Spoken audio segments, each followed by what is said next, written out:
બે પાક્કા દોસ્તો દરરોજ ફિક્સ ટાઈમે એક ગાર્ડનમાં આવીને બેસે અને હળી મળીને વાતો કરે. માળી પણ આ લોકોને જોઈને ખૂબ ખુશ થતો. એક દિવસ અચાનક એવું થયું કે બંને દોસ્તો ઝઘડવા લાગ્યા. માળીએ એમને સમજાવવાની કોશિશ કરી, દોસ્તો માન્યા નહીં. પછીના દિવસે ફરી પાછા એ જ સમયે એ જ દોસ્તો એ જ જગ્યાએ આવ્યા અને ફરી ઝઘડવા લાગ્યા.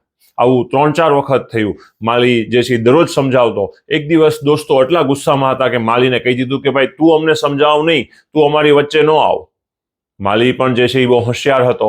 એણે પણ એક ટ્રીક કરી. એણે બગીચો સાફ કરવાનું બંધ કરી દીધું. દરરોજ દોસ્તો આવતા, જોતા કે બગીચો જે છે એ ગંદો છે, પણ ઝઘડતા રહેતા અને ચાલ્યા જતા. 5-7 દિવસ પછી બગીચામાંથી જે છે એ બદબુ આવવા લાગી. પરેશાન થઈ ગયા અને માળીને કહ્યું કે તું આ બગીચો કેમ સાફ નથી કરતો? માળીએ પણ હસીને કહ્યું, હું પણ તમને કહું છું કે તમે તમારા દિલના બગીચાની અંદર સફાઈ કેમ નથી કરતા? શા માટે તમે તમારા મનની અંદર, તમારા દિલની અંદર જે છે ગંદકી ભરીને રાખી છે? જેવી રીતે આ બગીચામાં મેં સાફ નથી કર્યો, એવી જ રીતે તમારા દિલના બગીચાને પણ તમે સાફ નથી કરતા.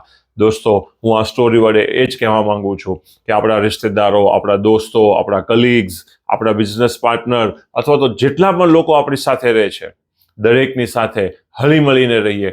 કોઈના પ્રત્યે દિલમાં ક્યાંય પણ વેર ન રાખીએ અને અગર આપણે બધા હળી મળીને રહેશું તો નેચરલી આપણી આજુબાજુનો જે બગીચો છે એ ખૂબ જ સુંદર રહેશે.